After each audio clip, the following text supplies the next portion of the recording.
Então, sejam bem-vindos a esta segunda parte, né, de nossa aula de Filosofia Contemporânea, da aula 1, da aula primeira. Me chamo Cleibson Américo e estamos aqui fazendo uma introdução, uma aula introdutória à Filosofia Contemporânea. Né, quem não vê a primeira parte, depois veja, antes de continuar aqui.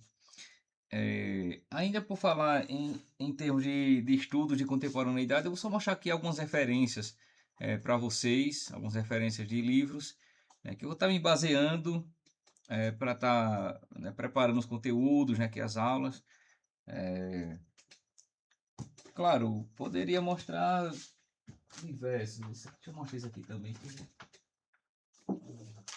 Olha, então algumas obras referências, né? Tem esse curso, tem essa obra aqui, História da Filosofia Contemporânea, de uma é, historiadora da filosofia, a Sofia Vanni Rovig, é uma italiana. Depois eu vou colocar as fotos lá no grupo, né, para que vocês vejam, né? Esta obra aqui, História da Filosofia Contemporânea, é uma obra assim bastante, né, completa. Claro que ainda é mesmo completa, é um completo resumido, né? Porque não dá para falar isso tudo, né? A grande contemporaneidade em um volume só, realmente não dá, né? Mas é uma obra que nos ajuda, né? Esta mesma autora, ela tem uma outra obra similar que é a História da Filosofia Moderna. Eu até mostrei esse para vocês no semestre passado, né? Então tem a filosofia moderna, a história da filosofia moderna e a história da filosofia contemporânea, né? Então quem pensar em ter algum manual sobre este tema, né, tem essas referências aqui, certo? Além destas, tem também este curso de filosofia, o volume terceiro. Este curso de filosofia, volume terceiro, que é consagrado à filosofia contemporânea, ele faz parte, né, de uma obra de outros dois volumes, e é este daqui, né? Eu já venho mostrando para vocês que é o curso de filosofia, volume um, tem o volume 2, né? O volume um é praticamente a antiguidade e medievalidade, né? Filosofia antiga e medieval. O volume 2 é a filosofia moderna e o 3 é praticamente a contemporânea toda. E aí que claro que é mais resumido, né? Um texto, né, bem abreviado assim, né? E temos também este daqui, História da Filosofia, volume terceiro, que é de um historiador também italiano, né? Dois, na verdade, né? O Giovanni Reale e o Dario Antiseri. Esta obra aqui é uma obra um pouco volumosa, né? Ele faz parte também de uma coleção de 3 volumes, né? Eu já mostrei para vocês em outras aulas, dos cursos passados. Tem o volume um que é a mesma coisa, antigo e medieval, o 2 moderno, o terceiro, a contemporânea. E tem outras obras, né? Poderia mostrar para vocês também de história da filosofia, como por exemplo,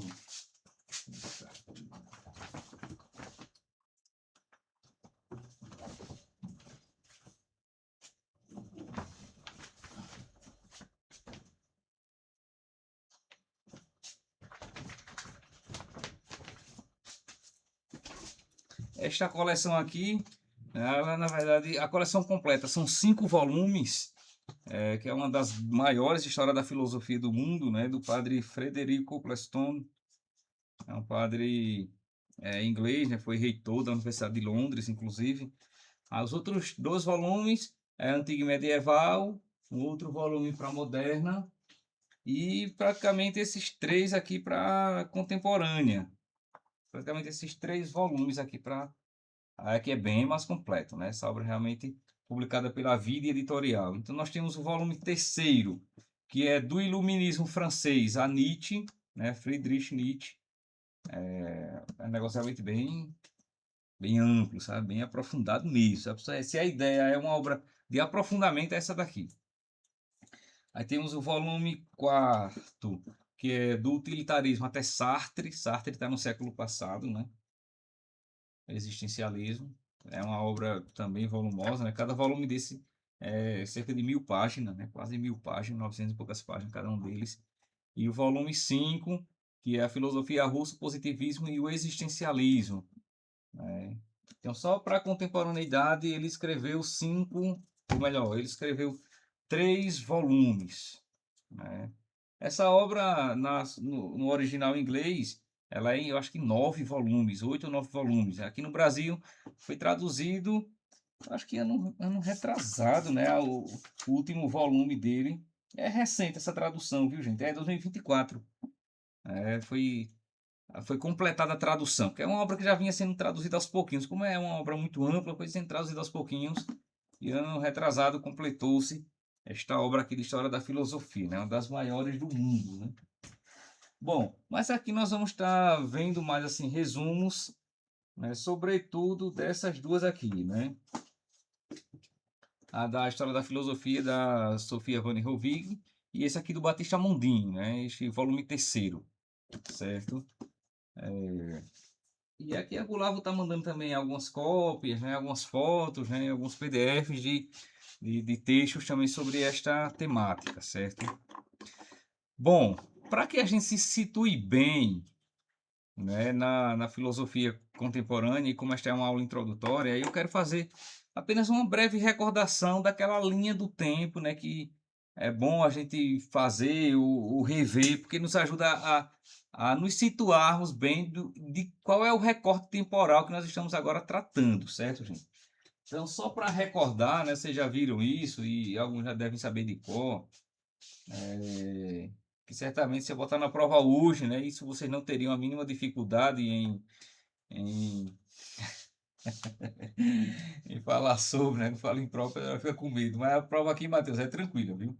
Aqui, ó, pense no negócio, é igual, é tão bom quanto o pudim de leite condensado. O negócio é realmente bom, não tem amargura nenhuma, viu? Então, a história da filosofia, gente,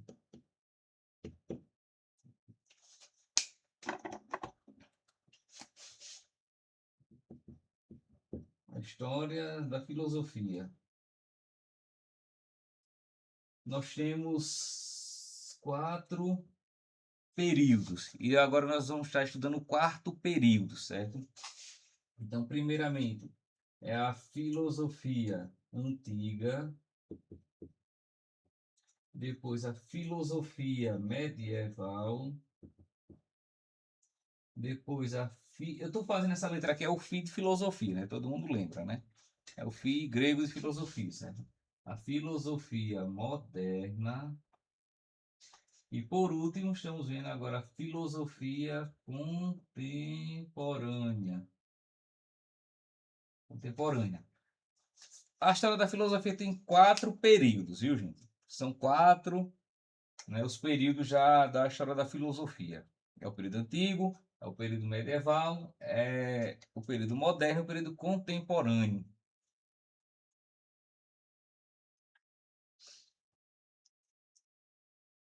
Que, como já falei para vocês,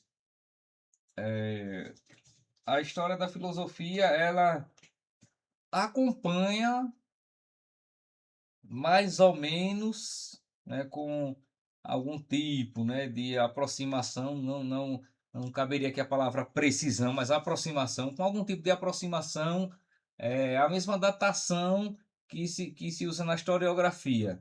Veja, por aproximação, né, não são exatos as coisas, não são exatas, porque na história vai se datar mais, né, os períodos a partir dos fatos históricos. Já na filosofia a gente usa mais essa datação a partir das ideias que surgem, né? É mais uma história a partir de uma história das ideias e não a partir de fatos políticos, entendem? Então a antiga, medieval, moderna e contemporânea. Na historiografia nós também temos essa linha do tempo, né? Na historiografia vocês lembram que a Idade Antiga ela vai desde os primórdios lá no Paleolítico até o surgimento da escrita. Nós temos ali a pré-história, com o surgimento da escrita até a queda do Império Romano em 476. Aí nós temos o período antigo na história, né? Aí de 476, com a queda do Império Romano Ocidental, até 1453, com a queda do Império Romano Oriental, nós temos a Idade Média. E aí a filosofia medieval mais ou menos corresponde a este período, né?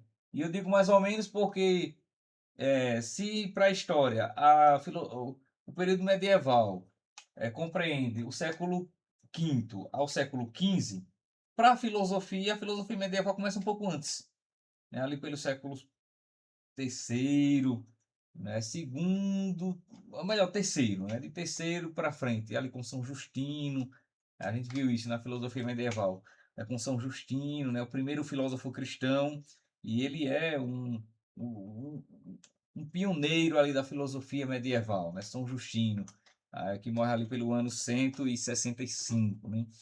Aí depois São Justino, nós vamos ter São Clemente de Alexandria, depois Santo Agostinho, né? Enfim, os outros pensadores ali do início da filosofia patrística, né? Então veja que nós temos uma certa aproximação, mas de algum modo uma distância, ainda que pequena, né? Entre a datação da história e a datação da filosofia. Isso é bom, fica claro, viu, gente? A datação da filosofia, ela surge a partir das ideias que surgem, do conjunto de ideias. Então, por que a filosofia medieval, a gente não diz que ela começa ali no século V, com a queda do Império Romano? Porque, na verdade, a filosofia ela surge com um circular de ideias, né, que estavam ali já no século II, com São Justino, né, pegando a fé cristã e tentando entender a fé cristã à luz dos princípios da filosofia antiga, grega, né? Então, tanto São Justino quanto São Clemente de Alexandria são pensadores que vão inovar e dar uma cara nova à filosofia, colocando agora o aspecto cristão, com aquilo que é próprio do cristianismo, né? Como a fé, como a liberdade, né? Como a imortalidade, como Deus, né? Enfim, o tempo de Deus, essa coisa toda, entende, gente? Então ali nós vamos ter um surgimento, né, 2 séculos antes do que a historiografia data, né, como sendo o Império Romano, a queda do Império Romano. Assim também como o próprio fim da Idade Média, né? No fim da Idade Média, do ponto de vista historiográfico, ali em 1453, com a queda do Império Romano Oriental, né, que é a queda do Império Bizantino, né, o Império de Constantinopla, cuja sede era Constantinopla, que hoje é a atual Bizâncio, né, atual Istambul, né, lá na Turquia. Então nós temos essa data, essa datação aqui do ponto de vista historiográfico, mas do ponto de vista filosófico, a filosofia medieval, ela... E aí nós temos também aqui algumas divergências, porque em alguns pensadores ela até termina um pouco antes, né? Então se você considera ali o Guilherme de Ockham, né? A gente fala um pouco sobre ele, depois o Nicolau de Cusa, né? Enfim, Francisco Soares. Aí consigo considerar o Francisco Soares como ainda um medieval tardio, ele já está um pouco mais nessa data, enfim. Mas para a filosofia o que vai nos importar são as ideias, é o conjunto de ideias. A mesma coisa em relação à modernidade, né? O início da modernidade, né, para a historiografia, tá ali, com a queda do Império Romano Oriental, dali começa, se termina o mundo medieval e começa o mundo moderno. Mas para a filosofia, não. A filosofia moderna, como nós vimos, ela nasce ali com René Descartes, né? Ali em 1600, a morte de Descartes é 1650. Nós temos já século XVII, né?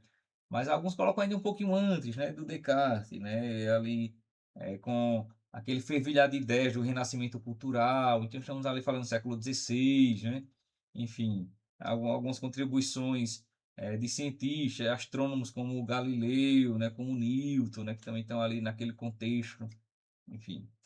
Mas, e aí o fim da Idade Moderna, para a historiografia, ela é colocada ali com a Revolução Francesa, 1789.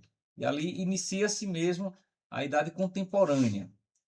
Então, vejam só, para a história, e isso aqui é o dado que mais nos importa aqui para este momento, para a historiografia, gente, a contemporaneidade, o período contemporâneo se inicia em 1789, viu? 1789. E o fato marcante para esta época é a Revolução Francesa. Então vocês podem colocar aí, né? Tomem nota que para a historiografia, em 1789, vírgula, com a Revolução Francesa, vírgula, inicia-se a Idade Contemporânea. E vocês não me perguntem para eu repetir, que eu acho que eu já não lembro mais muito bem como foi que eu disse aí, viu? Repita só o ano, por favor. 1789.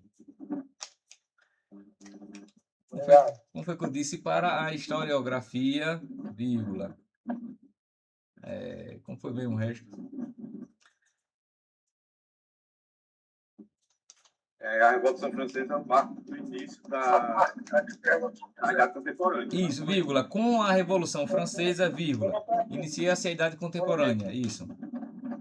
Coloquei que nem Felipe disse, a Revolução Francesa marcou o início da Idade Isso. Contemporânea. Pode colocar assim, tá ótimo. Porque a Revolução Francesa, gente, para a historiografia, ela é um marco tanto de fim de época quanto de início de outra. Gente, licença, o áudio tá bem ruim. Acho que é bom todo mundo, acho que o microfone do Henrique tá bem. O áudio, sim.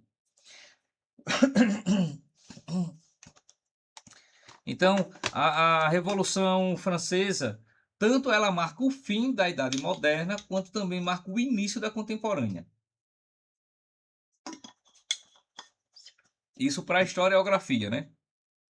Mas mais ou menos mesmo ali, com um grau maior de aproximação, nós podemos dizer que a filosofia, olhando agora do ponto de vista filosófico, a filosofia contemporânea, ela tem seu início com Kant, Immanuel Kant, certo, gente? Então vocês colocam 1789, Revolução Francesa, e deixa eu ver a data, 1781, da obra do Kant. Deixa eu ver aqui, a Crítica da Razão Pura.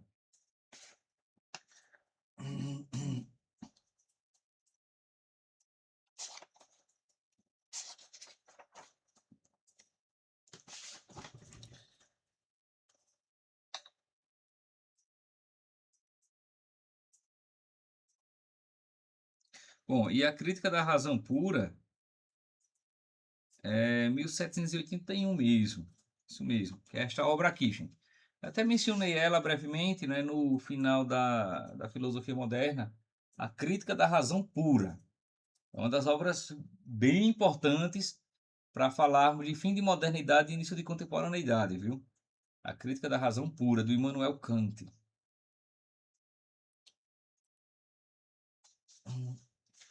E esta obra ela é datada de 1781, na sua primeira edição.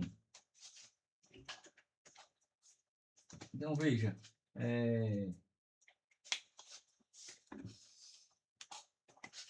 em 1781, vocês podem colocar Crítica da Razão Pura, Immanuel Kant.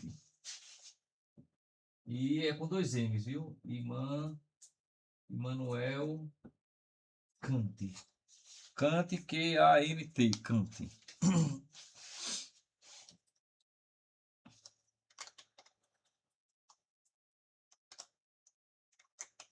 Crítica da Razão Pura, Immanuel Kant.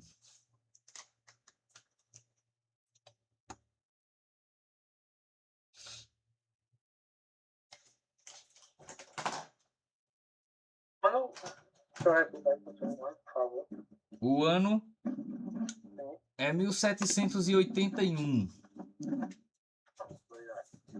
1781, Henrique. 1781. Immanuel Kant. Aí veja, o Kant, gente, ele é um filósofo alemão. Para muitos historiadores da filosofia, ele é o pensador de ruptura de época. Ele é o marco que divide, é um marco que divide. A modernidade seria como que o último dos modernos e o primeiro dos contemporâneos, Immanuel Kant. Este consenso aqui, esta ideia, não é um consenso também universal, viu? Você pode de repente ver algumas considerações, outras considerações. Isso também pode acontecer, né? Outros colocando tipo em Hegel, né? Isso também pode acontecer. Foi Hegel. Hegel está um pouquinho depois do Kant, né? Vamos dizer, não, a contemporânea começa com Hegel, enfim, né? Mas né, uma ideia muito comum colocar o Kant como o iniciador ali da contemporaneidade. Ele fechando a modernidade e iniciando a contemporaneidade. E por que que se coloca o Immanuel Kant? Porque o Kant, de algum modo, ele vai fazer uma grande síntese da modernidade. Ele vai, né, ser aquele que vai tentar dar uma resposta, né, uma síntese aos grandes problemas do conhecimento, né, sobretudo problemas epistemológicos, né, da teoria do conhecimento, como racionalismo, empirismo, iluminismo, né. Então ele vai tentar dar uma resposta final e acabada a tudo isso, acerca de como o homem conhece, que o grande problema que o Kant vai tentar resolver é como é que o homem conhece e o que é possível conhecer, que foi o grande problema da modernidade, né? A gente viu isso. O grande problema filosófico da modernidade em relação ao conhecimento. O que é possível conhecer? E como é que nós conhecemos? É através dos sentidos, é através da razão, sendo através dos sentidos. É um conhecimento fidedigno mesmo, um conhecimento confiável, o conhecimento dos sentidos, ou, como dizem os racionalistas, não, mas é mais confiável o conhecimento racional, né? Como, por exemplo, o conhecimento matemático, né? Seria um análogo do conhecimento, seria uma forma, assim, um exemplo, um arquétipo, é o conhecimento matemático, o conhecimento exato, seguro. Então, o conhecimento racional, ele é muito mais confiável do que o conhecimento dos sentidos, porque os sentidos podem enganar. E nós vamos ter essas divergências, né? E vimos que o Kant, ele vai tentar dar uma síntese a este problema da epistemologia da modernidade. A epistemologia, gente, é esta busca de dar uma resposta acerca do conhecimento humano. Chamamos isso de epistemologia, né? É a crítica do conhecimento. É o conhecer como conhecemos, certo? É a epistemologia. Então o Kant ele vai tentar dar um acabamento final a esta problemática, esta grande discussão que se estendeu por cerca de 3 séculos, mais ou menos isso, né, com o seu sistema, um sistema próprio, né, um sistema criticista, né, o sistema crítico, né, o criticismo kantiano, falando de como os racionalistas têm razão e como os empiristas também têm razão, né, e como o racionalismo tem suas incompletudes, assim também como o empirismo também tem suas incompletudes. E isto se completa no criticismo, no seu sistema filosófico, né? Então, o Kant é aquele que vai estabelecer os limites do conhecimento. Porque o que o Kant também vai dizer para uns e para outros é que, olha, o conhecimento tem seus limites. Vocês estão esquecendo disso, dos limites do conhecimento. Porque os empiristas acham que, através da experiência, é possível conhecer tudo. E os racionalistas acham que, através da razão, é possível conhecer tudo. Aí o Kant vai dizer, olha, não é possível conhecer tudo. A razão tem seus limites. O que nós temos que estabelecer aqui são os limites da razão. E o Kant, gente, vai ser um pensador importante, né, neste sentido, para estabelecer assim e consolidar a ideia de limites da razão. A razão tem que caminhar só até aqui, essas duas linhas, o espaço e o tempo. O que vier para além disto aí, né, é só especulação, é só invenção, né? Invenção ou pode até ser fé também, mas o que nós podemos provar é o que está circunscrito ao espaço e ao tempo. São as duas linhas demarcatórias do conhecimento e que Kant estabelece no seu sistema filosófico. É o espaço e o tempo. E isso, aí, veja, quando colocam Kant como o primeiro dos contemporâneos, é porque esta solução kantiana isso vai influenciar muito todo mundo lá na frente. Então, de algum modo, todo mundo recebe uma influência kantiana. Seja uma influência para consolidar o que Kant tinha dito, ou seja, uma influência para se afastar. Mas, de algum modo, todo mundo tem que falar do Kant na contemporaneidade. Ou bem ou mal, aquela história. Ou bem ou mal, falem de mim. Pronto, o Kant é esse cara. Ou bem ou mal, falem de mim. Né? Vão ter que falar de mim. Entende? Então, o Kant ele vai ter um peso tanto para a filosofia quanto até para a teologia, né? Porque os limites do conhecimento, né? Essa ideia de que a razão tem seus limites e que ela tem que se circunscrever, se delimitar aos seus limites, isso também vai ter uma influência na teologia, um peso para a crítica da teologia. Porque a teologia alega um conhecimento para além da experiência, um conhecimento para além da razão, que é o conhecimento da fé. Então isso vai ser um problema para a teologia. A crítica kantiana, gente, A crítica do Kant é um problema para a teologia, porque a teologia tem como objeto Deus, né? O objeto de estudos, né, da ciência teológica é Deus. Só que Deus não tem uma correspondência na realidade. Deus não tem, Deus não é passivo de experimentação em laboratório, aplicando a ele o método científico. Não dá para provar empiricamente, cientificamente Deus. E aí isso é o problema, que o Kant vai dizer, olha, de Deus a gente não pode provar. Também não pode dizer que ele não existe, né? Também nem pode provar que ele existe nem que ele não existe. Deus não pode ser objeto da razão. Essa é a questão do Kant. Deus não pode ser objeto da razão. Diz, Felipe. Acima de tudo, foi um problema para ele, né? Porque ele nem era um homem ateu, ele era religioso. Era, exatamente. Eu acho que o grande foi o a primeira vítima do drama dele foi ele próprio. Porque o Kant não era ateu. O Kant, inclusive, era de família protestante, né? De uma corrente puritana, né? De uma corrente luterana. O Kant era de tradição protestante, a família era protestante. Inclusive, a obra dele, essa obra aqui que eu mostrei, A Crítica da Razão Pura, ela também sofreu a censura, né, do imperador da Prússia, né, do rei da Prússia, por ser considerada uma obra que, né, divergia muito ali da religião, né, colocava muita religião sob suspeição. Então, o Kant também foi, né, você recebeu uma certa censura, né, recebeu um chamado ali, preste atenção nisso que você está escrevendo, viu? Tenha cuidado, você está no reino protestante. E o Kant protestante, no reino protestante, escrevendo um negócio que, de algum modo, afrontava ali, né? A dogmática cristã, né? Seja protestante, seja católico. Então, isso também trouxe um certo problema para o Kant. Mas, no fundo, o Kant, ele não queria estabelecer um ateísmo, por exemplo, né? O Kant não era um ateu, né? Ele acreditava em Deus, né? Só que o Kant dizia, olha, a questão é que a razão não pode provar Deus. A razão não pode provar o que está para além do espaço e do tempo. E não só Deus, né? Mas um outro objeto da crítica kantiana é a própria imortalidade da alma. O Kant diz, olha, essa ideia de imortalidade da alma, né, de vida além, né, de vida pós-morte, de eternidade, isso é objeto da crença. Mas a gente pode provar isso pela razão? Não. Quer dizer, a gente não pode provar isso pela razão, né? Então a gente não pode provar, mas também com a mesma razão não pode refutar. Não dá para dizer também que não existe. E veja, aqui, gente, o Kant não está tomando uma postura de ficar em cima do muro, não, viu? Não se trata disso. Não é que ele não foi nem lá nem cá. Não, não é isso. É o que o Kant está dizendo ali. A razão, ela só pode ir até aqui. O que está dentro do espaço e do tempo. O que estiver para além, caso exista, a gente não pode provar. E caso também não exista, também a gente não pode provar que não existe. Simplesmente não pode ser objeto da razão. Vocês compreendem, gente, essa crítica? Entende, Marli?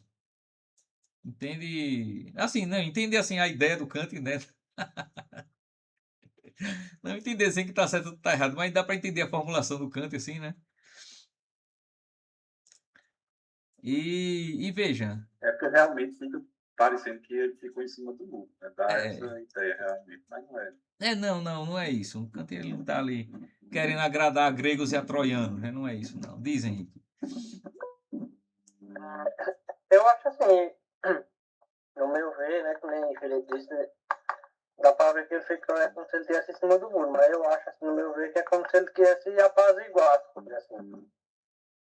Porque tinha as duas vertentes ali muito extremas, né, e ele querendo meio que joga, assim, esfriar um pouco mais os ânimos. Eu acho que é isso, não sei se é 100% assim ou não. Mais ou menos. Assim, em relação ao problema do conhecimento, o Kant vai dar uma apaziguada, realmente, né? Em relação a racionalistas e empiristas, ele vai dar uma apaziguada, dizendo que nós conhecemos pelo sentido, mas também pela razão, né? E há os juízos sintéticos a priori, né? Enfim. Então, em relação ao conhecimento, o Kant dá uma certa apaziguada. Em relação a essas outras questões metafísicas, o Kant ele não está em cima do muro, né? No sentido de que ele não quer agradar ou desagradar ninguém. O que ele quer, o projeto dele, o projeto filosófico do Kant, e a modernidade é muito isso, gente. Ou melhor, a contemporaneidade é muito isso, é estabelecer os limites do conhecimento. Então, a grande pretensão do Immanuel Kant, nesta obra aqui, a crítica da razão pura, o grande projeto do Kant é estabelecer os limites da razão. Entender, sim, que é o que ele pretende. É tentar estabelecer até onde o nosso conhecimento racional pode ir. E se ultrapassar as linhas demarcatórias do espaço e do tempo, o que há é apenas especulação da razão, mas não é conhecimento seguro. Isto é... Deixa eu apagar isso aqui.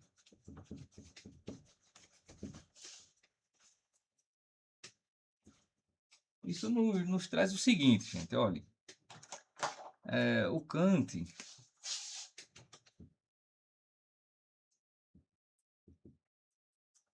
Veja, o Immanuel Kant, a sua filosofia é uma filosofia sistemática, a filosofia é um sistema filosófico realmente, não é uma filosofia pontual, uma filosofia realmente sistemática, né? E quando a gente fala em filosofia sistemática, gente, é no sentido de que, para você entender um ponto, você tem que entender que ele está interligado a todos os outros pontos, viu? Você não entende uma filosofia sistemática em um ponto solto, isolado, né? Ele tem que estar ligado a todos os outros. Então, quando o Kant vai falar de Deus, por exemplo, isso está ligado a todo o seu sistema, que envolve a epistemologia, né, que é a teoria do conhecimento, envolve a ética, envolve a filosofia da religião, envolve um monte de coisa. Para tratar de um único pontozinho, você tem que ver uma multiplicidade de conceitos, né, no pensador. E todo sistemático é assim, como Kant, como Aristóteles, como Santo Tomás, né, são pensadores que têm uma complexidade muito grande, né, no seu sistema filosófico, na sua filosofia. Então, o Kant, ele quer estabelecer que, veja, a razão ela tem dois limites, certo, gente? Então, para o Kant, a razão tem dois limites. Misericórdia.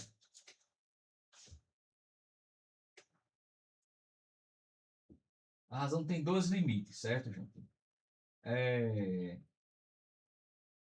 A razão é como que ela tivesse aqui, ó. Vamos colocar assim. Ela está dentro de uma caixinha, certo? A razão está dentro de uma caixinha. E aí é o espaço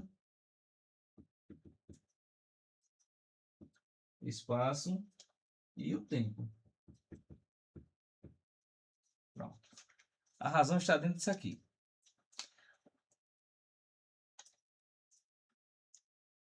Em outras palavras, do que é que a razão pode falar com segurança? Do que estiver aqui, ó, dentro do espaço e do tempo. Só que o grande problema é que Deus está aqui, ó. Onde é que Deus está? Onde é que a imortalidade está?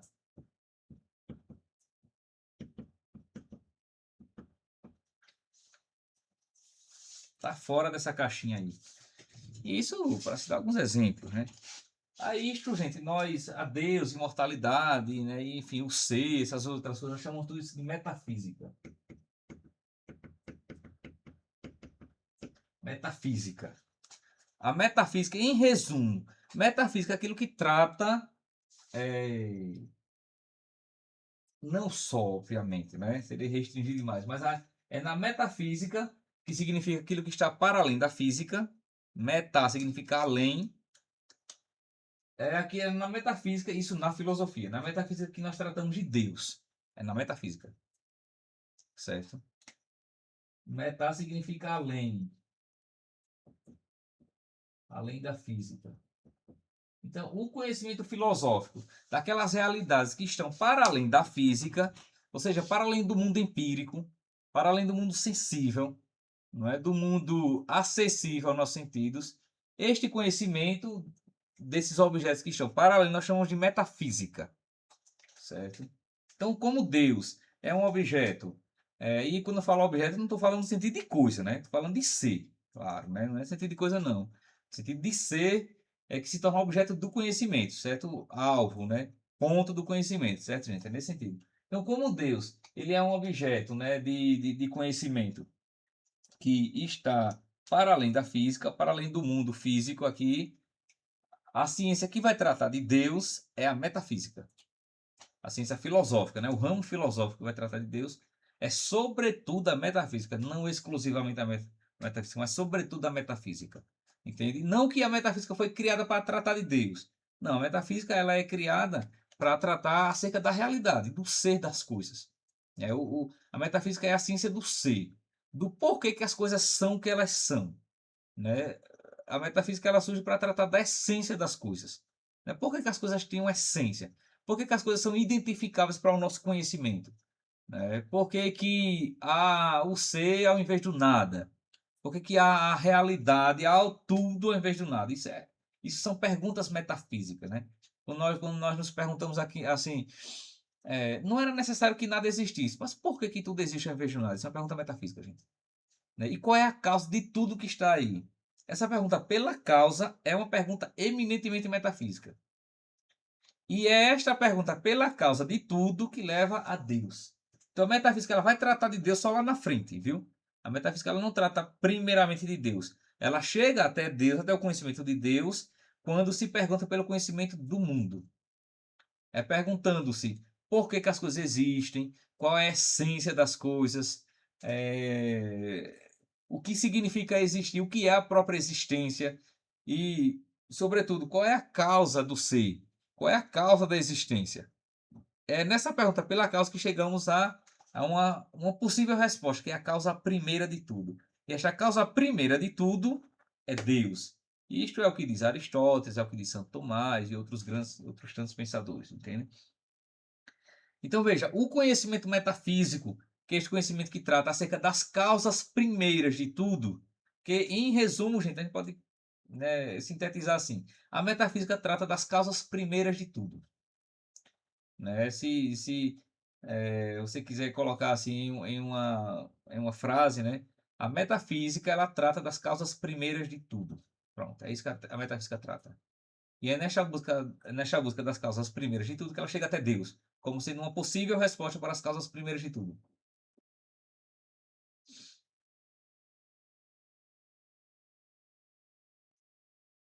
Compreende, Rafael? Tá conseguindo captar aí direitinho? Estou sim, professor. Matheus, tá tranquilo aí, Matheus? Tranquilo, tranquilo. Bom, para a Mali não vou nem perguntar, que eu já sei que ela captou tudo aí, né? A Mali é negócio sério, né? Não, Felipe, diga aí.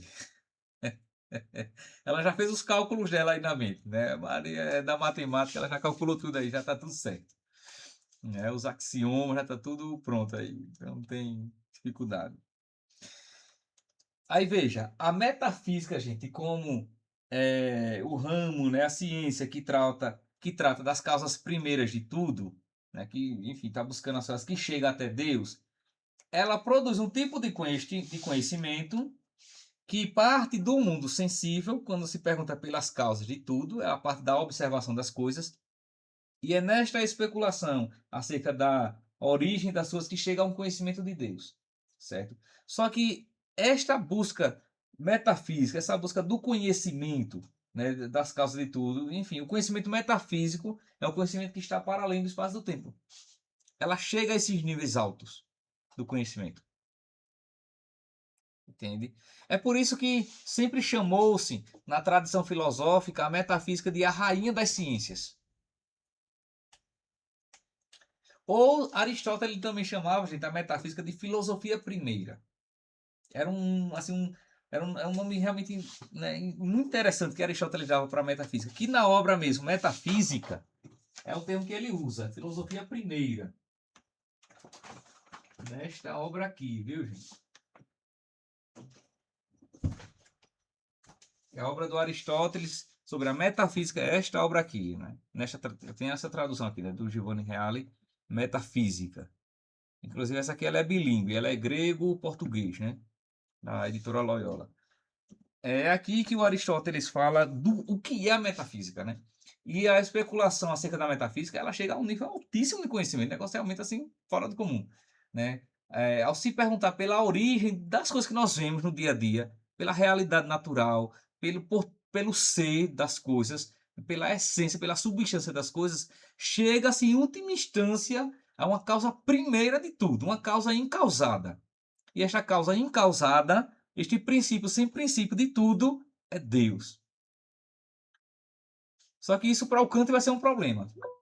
Por que vai ser um problema? Porque a metafísica, embora parta de elementos do espaço e do tempo, ela ultrapassa a linha e chega a um conhecimento de realidades que estão para além. Então, a partir daí se torna problemático, porque ultrapassou as linhas demarcatórias da razão. Diz, Aldo. O professor, a metafísica diz que Deus sempre existiu ou não? Ele é eterno, sempre existiu. Não, e então? Veja, a metafísica que é interessante a gente pensar. A metafísica, gente, ela não se ocupa de Deus primeiramente, né? Então, primeira coisa, o objeto da metafísica é o ser, não é Deus. É o ser. Só que, e o ser é no sentido das coisas, da realidade. Né? O ser de tudo que existe é o ser, é ser, né? Mas é na busca do ser, da realidade, e esse ser seria com S minúsculo, é a partir dessa busca, né, da origem do ser, que nós chegamos na especulação metafísica ao ser por excelência, e aí o ser com S maiúsculo. Então a metafísica ela parte do ser ao ser, só que com essa diferença, viu? A metafísica, né? Metafísica. Ela parte do ser para o ser. O ser com S minúsculo é a própria realidade. Tudo que existe é ser. Não é nós, as coisas, o ar, enfim, o tempo, tudo é ser. Certo? E é perguntando-se pela origem do ser, da realidade, que chegamos ao ser, a Deus, como a causa primeira de tudo. Então a metafísica ela chega a Deus em última instância.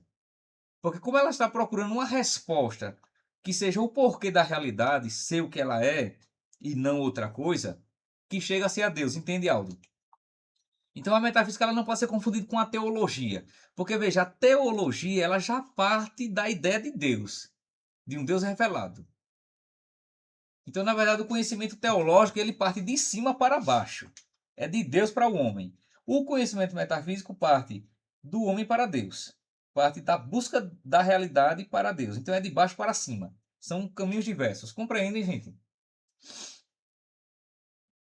Que quando Santo Tomás ele vai tentar demonstrar a existência de Deus, lá na Suma Teológica, na questão segunda, no artigo 3º, né, que trata sobre a existência de Deus, Santo Tomás ele vai fazer uma especulação metafísica a partir da realidade, né, olhando para o movimento, olhando para o ser das coisas, olhando para a existência material, para dali fazer uma especulação neste movimento ascendente até chegar a Deus, como a causa primeira de tudo. Então, quando, por exemplo, São Tomás diz assim, olha, tudo que existe, tudo que é ser está em movimento. Só que nada se move a si próprio. Né? Tudo que se move é movido por outro. Né? E aí é retrocedendo nesta causa, buscando, né, o ser que move, aquele que está sendo movido, e este que move também é movido por outro. E é nesse retroceder das causas que chega-se a um motor imóvel, aquele que move tudo sem se mover. E este motor imóvel, do qual falava Aristóteles, São Tomás diz, é Deus. Então veja que ele parte de uma realidade natural, do mundo mesmo, né, da percepção de que tudo está em movimento, para chegar à ideia de que há um movedor universal que move tudo sem se mover. E este movedor universal é o próprio Deus. E ele não é movido por ninguém, ele é quem move tudo no universo. Compreendem? Então veja que o conhecimento metafísico ele parte de baixo da própria realidade para cima. É por isso que ele parte do ser minúsculo ao ser maiúsculo, que é Deus. Já o conhecimento teológico é o contrário. Ele vem de Deus, ele é revelado. Deus, ele aparece ao homem. É outra coisa. Compreende, Aldo? Aí vejam, gente, o conhecimento metafísico, ele é o conhecimento por excelência no mundo antigo e ainda medieval. Aristóteles, na metafísica, chama de a filosofia primeira. Por que ele chama de a filosofia primeira? Porque ele diz assim, olha, a filosofia mais importante mesmo é a filosofia do ser. Porque é procurando a origem de tudo que chegamos ao ser por excelência. Aí, neste sentido, a metafísica ela é chamada de filosofia primeira e também de teologia. Por que ela é teologia? Porque ela chega ao divino. Entende? Então, a filosofia metafísica, a filosofia do ser, do ser, a busca da origem de tudo, ela chega a Deus, que é o ser dos seres. Aí também, em Platão e Aristóteles, a metafísica recebe o nome de teologia. Inclusive, o Platão é o primeiro a usar a palavra teologia, viu? É a palavra que ele próprio cria, inclusive, é teologia. É platônica essa palavra. Antes de entrar na religião, né, já estava lá em Platão. Teologia, como a ciência do divino. Teó quer dizer Deus, né, o divino. Logia, logos, é o conhecimento, é a razão, é o estudo acerca do divino, acerca de Deus. Entendem? Aí, só que o grande problema para o Kant é que o conhecimento metafísico, embora ele tenha uma pretensão de desvendar a realidade, desvendar a essência da realidade, as causas da realidade, ele entra numa seara que ultrapassa a razão. Ele entra num âmbito que a razão não pode ir, que é o âmbito do incognoscível, que é ele chama também de âmbito do númeno, que é o mundo para além dos fenômenos. Este mundo aqui, gente, que está circunscrito ao espaço e ao tempo, o Kant chama isso de fenômeno. Fenômeno. O que é o fenômeno? É tudo que aparece. A palavra fenômeno, em grego, é phainommenon. A palavra phainommenon significa justamente isso, né? O que aparece. Phainommenon.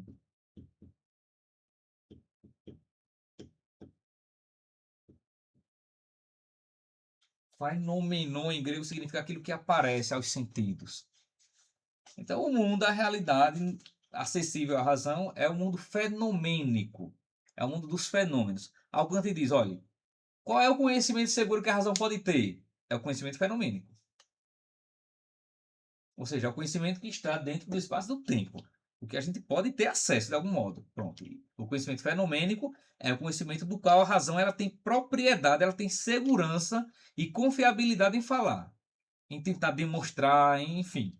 Agora, o campo, né, o âmbito do númeno, e aí é o âmbito de Deus, onde está Deus, a imortalidade e tudo mais, e chamado de númeno.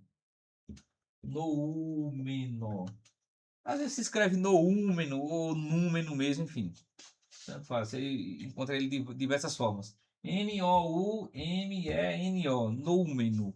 O númeno, ou simplesmente númeno, NU. O númeno é o Kant diz, é o mundo da coisa em si. É o mundo das essências. É o mundo onde as coisas são o que elas são.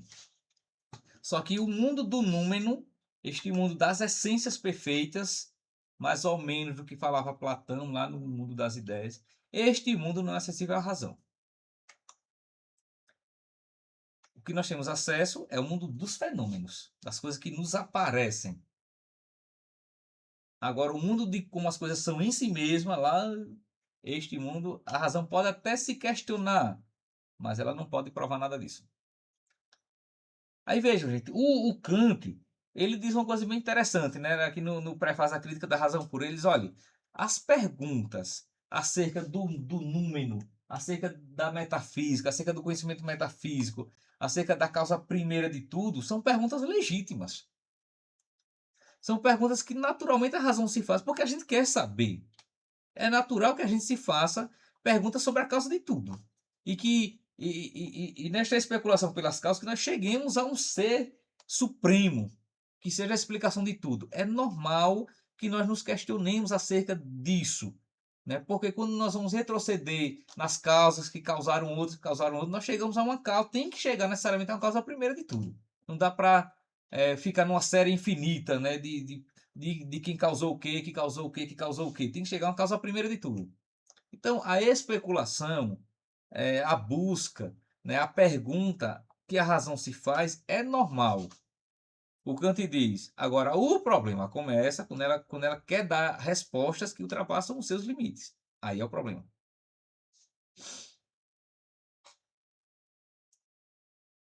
Compreendem, gente? Então, é assim, compreendendo, então, entendendo a ideia do Kant. Aí vejam, é, como o Kant ele está ali, né, no fim da modernidade e início da contemporaneidade, então nós vamos pegar, né, aqueles pensadores que entendem que o Kant tem que ser o ponto, né, de contato entre um período e outro. Então nós vamos começar um pouco com as ideias do Kant, porque o Kant vai influenciar o Hegel vai influenciar o Marx vai influenciar um monte de gente aqui na frente, enfim. Então nós vamos começar do Kant, né? Na modernidade a gente viu algumas coisinhas breves na última aula, penúltima mais ou menos, mas aqui a gente vai começar a ver um pouco mais, sobretudo aquilo que o Kant vai influenciar a contemporaneidade. A gente não vai estudar o sistema kantiano, porque se fosse estudar o Kant, era um semestre só para o Kant, né? O Kant pô, é um pensador que tem uma obra imensa, né? Mas nós vamos estudar os aspectos importantes para entender melhor a contemporaneidade. Porque esta ideia aqui de que o conhecimento circunscrito ao espaço e ao tempo é que é o conhecimento fidedigno, isso vai marcar muito a contemporaneidade, gente. E ainda hoje o que tem de gente que diz assim, ó, eu só acredito que está aqui, a gente pode ver, viu? O que tiver para além, nem me fale. O que você vê de gente aí na rua dizendo assim, olha, essa ideia de que morreu foi para o céu, quem veio de lá para dizer que está no céu? Tem ou não tem gente que diz isso? E gente que tá lá na agricultura, Henrique. Gente que tá lá no sítio dizendo assim, olha, ninguém veio de lá para cá para dizer. Então, como é lá, a gente não sabe. A gente nem sabe se a pessoa tá lá mesmo, né? Isso a gente não sabe. Veja, isso são ideias gente, que surgem com essas ideias kantianas. E, como eu já disse para vocês, né, o que está nas discussões filosóficas, científicas, literárias, um dia estará na rua, na boca das pessoas. É assim. Então, coisas que tipo o Freud falou, Matheus, né? Coisas que o Freud falou, hoje as pessoas estão aí repetindo, né? Essa ideia, ideias como, por exemplo, de que, olha, quando a gente morre acaba tudo. Essa ideia imanentista, né? A única realidade que nós temos é esta daqui. Ideias que eram comuns a Freud, a Marx, a Nietzsche, hoje está na boca das pessoas, né? As pessoas dizem, olha, a gente só tem o que está aqui, meu filho. Aproveita a vida, viu? Porque quando morrer acaba tudo. Que é esta ideia de negar a imortalidade da alma. Acaba tudo, é uma ideia materialista. Que a pessoa diz assim, é a minha opinião, mas não é dela, já vem de 300 anos atrás, 400 anos atrás. Compreende, Felipe? Sobretudo, professor, que na psicologia ela perdeu muito de Kant e até hoje, né? A gente tenta desenvolver métodos psicológicos a partir da razão, de espaço e tempo. Isso. E ignora todo o resto. Perfeito, perfeito, perfeito. E a gente vai ver Ou que... seja, não há nada de novo debaixo do sol. Né? Não, nada não debaixo do sol. Exatamente. Deixa eu perguntar só uma coisinha. Pode-se dizer que Kant é, então, precursor da fenomenologia, propriamente dita, ou não? Em certo sentido, não, Felipe, porque o que a gente vai entender por fenomenologia, que é uma corrente filosófica, já não vai ter muita ideia do que Kant entende por fenômeno, não. Tem diferenças aí. O que Kant entende por fenômeno, o que o Edmund Husserl, que é o fundador da fenomenologia, vai entender por fenômeno são coisas diferentes. Porque, tipo, no próprio Husserl, Edmund Husserl, a ideia de fenômeno compreende um pouco da ideia de númeno, que para o Kant já não era assim. Então a gente tem diferenças aí. Entende? Talvez do fenomenismo, mas não da fenomenologia. O Kant poderia ser entendido como precursor do fenomenismo, dessa ideia de que a realidade verdadeira é o que está no fenômeno, né? Então, tornando isso um fenomenismo. Mas a fenomenologia já seria um outro tipo de coisa. Ô, professor, ele pegou um pouco do mundo das ideias de Platão. A ideia do númeno que o Kant tem, essa ideia da coisa em si, do mundo, da coisa em si mesmo, né? Enfim, né? Essa ideia do mundo de essências, ela né, não raramente é colocado como um análogo ao mundo das ideias. Né? Não que o Kant pegue o mundo das ideias de Platão e queira dar um sentido próprio a isso. Não, não é isso. Mas é possível fazer algum tipo de paralelo, sim, Rafael, entre o mundo das ideias do do Platão e o mundo numênico, né, do númeno, do Kant. É possível algum tipo de paralelo, sim. É possível. Entende? Mas o Kant não tem essa intenção assim de atualizar o pensamento de Platão, não. Ele está fazendo um pensamento próprio. Aí é possível ver algumas semelhanças. Isso é possível. Mais alguma coisa, gente? Bom. Então, nós teremos aí um semestre para discutir essas questões, viu, gente? Olha, vai ser um negócio bom, né? Vai ser uma viagem realmente das boas, viu? Daquela que a gente viaja, aquela que a gente não esquece, né? Então a gente vai ver que muita coisa aí, não é, do que se constrói na contemporaneidade, né? São questões que explicam muito o nosso dia a dia, que explicam muito o nosso modo de pensar, nosso modo de ser, de nos comportarmos. Das discussões que nós temos hoje em dia aí, muita coisa vai estar aqui, vocês vão ver que tem coisa que o pessoal está discutindo, coisa que os pensadores discutiram. Por isso que um dia foi para as ruas. Né? Porque o que se discute na academia, nos círculos literários, intelectuais, um dia vai estar nas discussões públicas, né? Na rua, nas calçadas, as pessoas conversando sobre. Né? Então, é viajando aí pela contemporaneidade filosófica que nós vamos entender melhor a nossa própria cultura e a nós próprios. Né? Tudo vai se tornar muito mais inteligível. Então, vocês perseverem, vamos com calma, vai dar certo e a gente vai entender muita coisa boa aí, né? E como isso aí, né, nos ajuda a ler melhor o mundo. A ideia é a gente ler melhor o nosso mundo de hoje, é conhecer o que gestou o nosso mundo de hoje. Tá certo, gente? Então tá bom, vocês fiquem em paz e uma ótima noite para todos, né? Um abraço e que não é que Deus permaneça conosco. Amém? Tá bom, tchau, tchau, gente. Vão em paz, viu? Um abraço. Boa noite. Boa noite.